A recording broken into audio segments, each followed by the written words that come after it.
ધ્રુમિલભાઈ, આગળ આ સર્કલ થી આપણે યુટર્ન લેવાનો છે, બરોબર છે? તો યુટર્ન લેતી વખતે શું કરવાનું? પેલા કાચમાં જોવાનું કોઈ આવતું નથી ને. હા, પછી લાઈટ આપવાની જમણી. Very good.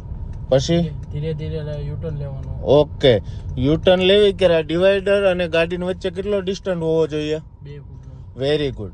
ઓછામાં ઓછો 1 થી 2 ફૂટનો હોવો જોઈએ. અને ત્યાંથી ડિવાઈડર થી 4 થી 5 ફૂટ ડિસ્ટન્સ ન થવો પડે. સીધી થઈ ગઈ ગાડી, સ્ટેરિંગ સીધું કરજો. Very good. જ્યારે ગાડીનું મોઢું સીધું થાય એટલે સ્ટેરિંગને સીધું કરી નાખવાનું છે, બરોબર છે?